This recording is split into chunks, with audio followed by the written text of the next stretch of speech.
So, ano po okay, bago po tayo ng simula, po tayo na dasal muna tayo. Okay, let us pray. Maraming salamat po Diyos. Ngayon araw, ulit po kami nandito sa harap ninyo at ngayon pinabigay namin po ng worship kay sa inyo. At ngayon araw po, especially mga kaibigan namin po na Pilipino, they're on the way to Pocheon. So, paki-alaga po nila at pinabigay po nila ng safe ng yung sa trip. Especially, please comfort the heart of the Kate. And also, alam namin po na yun yung oras kay Kate.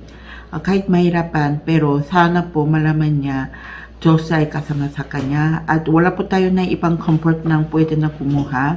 Uli yung sa kaling po kay Diyos lang, yung Diyos lamang pwede po kami nang kuha ng lahat ng comfort at happiness. Kahit sino po na yung sa yung pamilya natin, kahit nasaan po sila, tiwala namin po na kayo po ng protect saka yung sa kasama nila. At yung sa po, itong oras, lapo na yung sa anong usapan namin, sana naintindihan po sila ng mabuti para pinabigay po sila ng yung sa lakas, yung strength para sa buong linggo. Ito po lahat, pinatala namin po na yung sa Savior natin pangalan ng Jesus Kristo. Amen. Okay. Pwede po tayo na sandali lang yung sa yung mic ninyo. Ay, off po. So, yan. Okay, very good. So, ngayon araw, kanina, tala ko po ng sa inyo, na yung sa title po na yun araw ay True Gospel at False Gospel. Ibig sabihin po meron po yung sa totoong gospel, and same time na meron po din yung kunyari, hindi yung totoo ng gospel. So, dapat malaman tayo ng ano yung totoo at ano yung sa hindi totoo. Okay. Kadamihan po tayo ng yung sa isip natin, bakit ganitong mahirap ng buhay ko? Diba? Kasi, I'm sorry to say, madalas na yung sabi natin na malungkot ako. Parang feeling ko ako lang isa dito sa mundo. Or, meron po na yung isip ng, bakit yung walang tao ng sa tabi ko, yung mahal ko, hindi, bakit walang tao na pwede ako ng parang lion. Diba? Di lion. Kasi madami po na yung kanon tayo na yung sa isip. Pero alam niyo po ba, ito ay lahat pinabigay na yung sa isip ng galing kay Satanas. Satanas always gusto niya tayo ay malungkot, tayo ay feeling ng useless tayo, at tayo na yung sa parang walang kwenta sa buhay ko. Gusto ng Satanas na kanon na yung isip natin lahat. Para kalimutan tayo ng Diyos at tayo ay sumusunod kay sa Kanya. Yun na po ng gusto ng Satanas.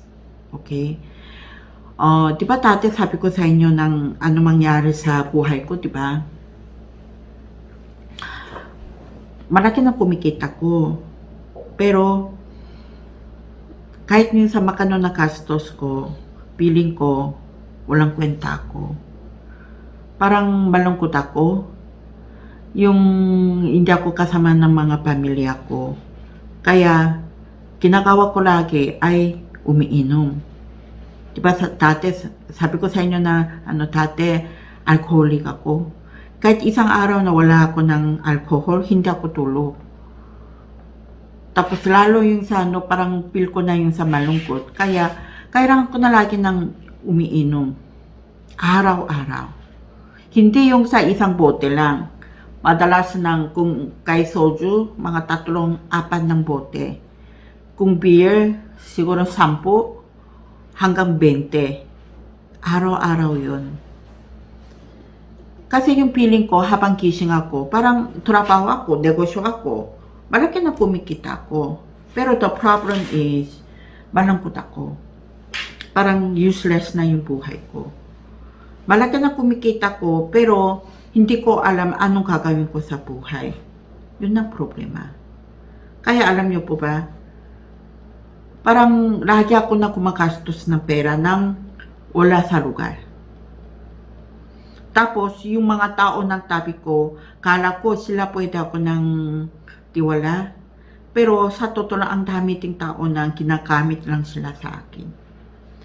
Ang malaki ng pinahingi nila ng tulong. Pero bandang dulo na sila ay talikod sa akin. Ang dami po na yung ganun nangyari. Kaya, yung feeling ko na, parang bakit? Bakit lagi ng ganito ng buhay ko? Pati diba sabi ko sa inyo yung kay asawa ko, ganun din nangyari. Kaya ang hirap ng hirap ako. Parang na-feeling ko na wala ako ng kwenta. Walang hopeless na yun sa buhay ko. Alam mo ba, kahit yung sa nanay ko ay pastor, and then ako yung translator ng yung sa church namin, pero hindi ako masaya una. Pero alam nyo, araw-araw nakasama ko ng mga bata, and pinashare ko sa kanila ng gospel, and dyan ako na konting-konti na-recover ng faith ko kayong sa Diyos. At yung sa, yari po na yung sa isang bata, di ba pinakwento ko sa inyo dati, kay Abigail, yung Abby, yung case niya really changed my life. Kaya alam niyo po ba, mismo kita ko na yung kay sa kanila yung sa mga bata sa pataan. Dati, hopeless sila. Sobrang yung sa maliit ng lugar nila, yung kadamihan ng bahay nila, walang kuryente, walang yung sa sapatos nila. Kaya yung sa lakas sila ng asphalt, ng walang yung sapatos, pati yung sa tsinelas, wala sila. Tapos yung sa bahay nila, wala ng cash range. Kaya pinakuha nila na yung sa kahoy sa iba-ibang lugar. At yung sa kung gusto nila ng luto ng pagkain, gamit nila ng kahoy. Ganun ang buhay nila dati. Pero alam niyo po ba, when I share the gospel to them, they start to change it to their mind. And lalo kilala nila ng Jesus. And then yung sa malaman nila ng sila ay anak ng Diyos, unti-unti sila ng bago na yung buhay nila. Yung mga bata sa probinsya, alam nyo, di ba? Parang kanon ng buhay nila, hanggang dyan lang. Pero konti-konti na bago ng buhay nila. Umpisa sila ng masaya. Kung pupunta sila ng Sunday school, nakanta sila, sayaw nila. Diyan ako na umpisa ng kita na yun sa ano yung happiness na galing kay Diyos. Diyan ako nang masaya. And start from that time na I changed my mind. And hindi ko alam kailan, pero malaman ko ng sarili ko, I stopped to drink. Hindi ako nang inom ng yung sa alat. Lagi ako nakasama ng mga bata. And then yung sa share ko na yung sa kanila na yung sa gospel. Tungkol kay Jesus Cristo. Diyan ako na yung sa talagang sobrang masaya. Kaya I decide magiging talagang full-time minister. Magiging pastora. So alam nyo, Satan, lagi na gusto niyang yung buhay natin ay parang walang kwenta. Negative ng yung sa isip. Yun ang gusto ng Satan sa loob ng buhay. Siguro, maybe some of you na yung isip nyo, bakit ganitong buhay? Bakit parang hopeless na yung sa buhay ko? Parang wala ko ng masayang yari sa buhay ko.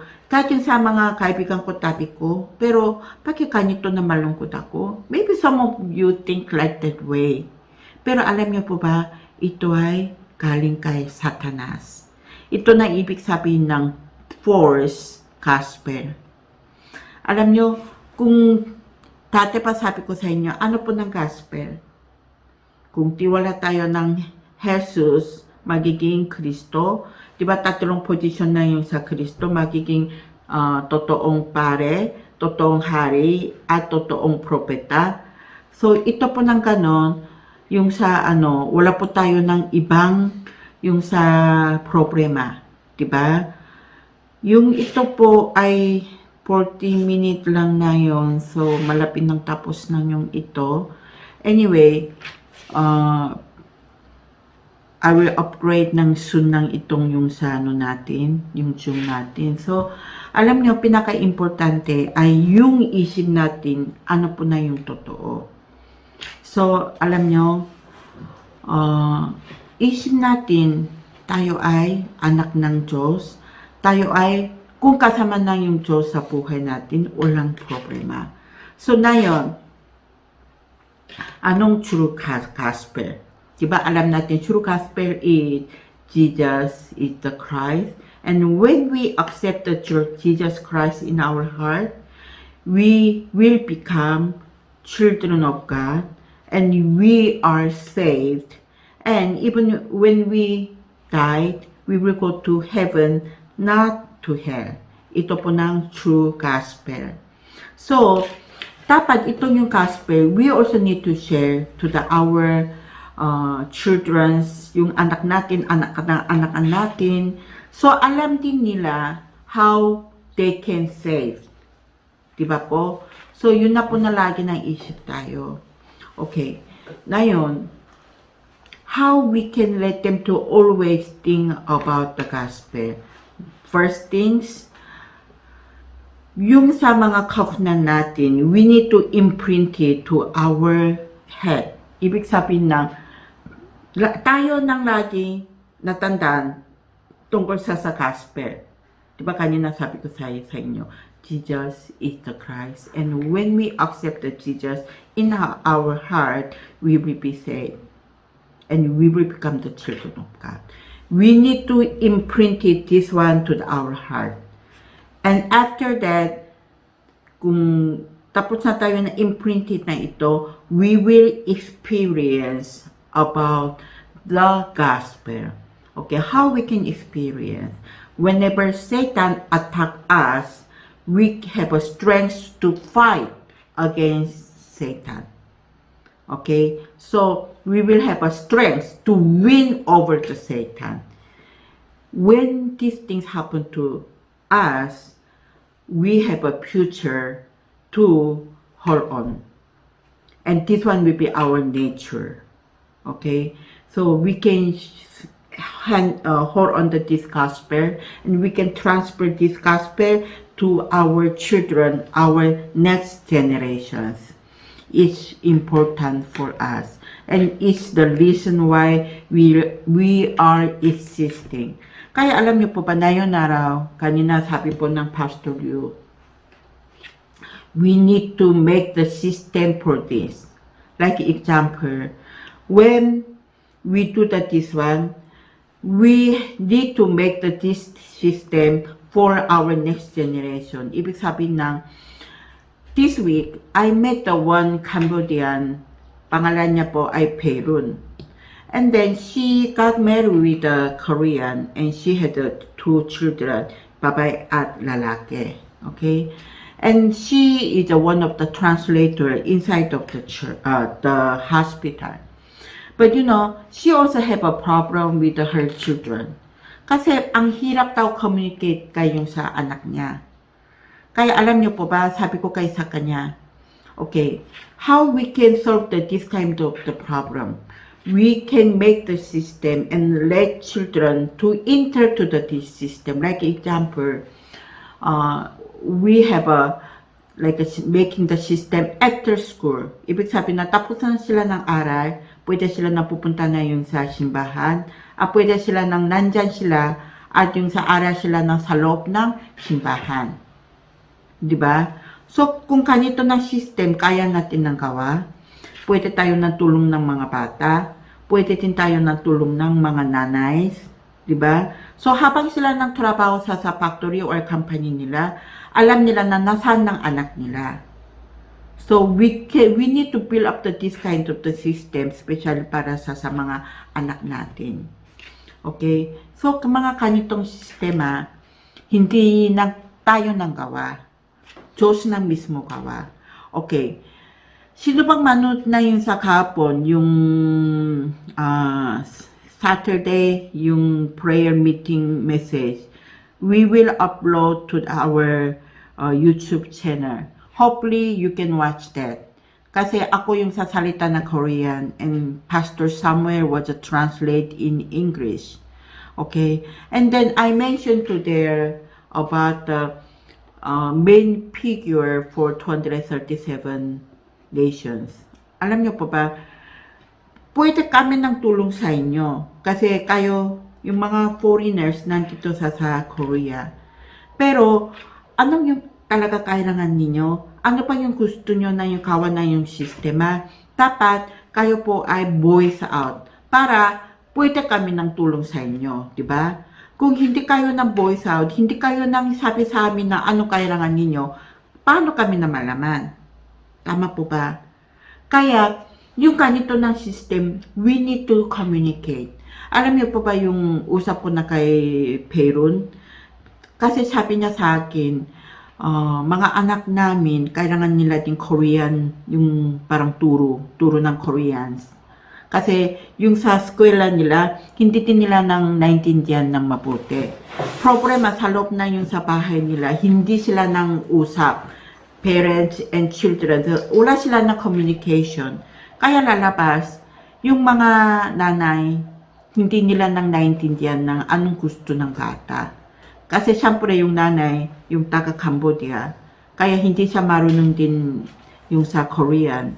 Mga bata, sa Korean na pinaanak, Koreana sila na lumalaki, kaya marunong sila ng salita ng Korean.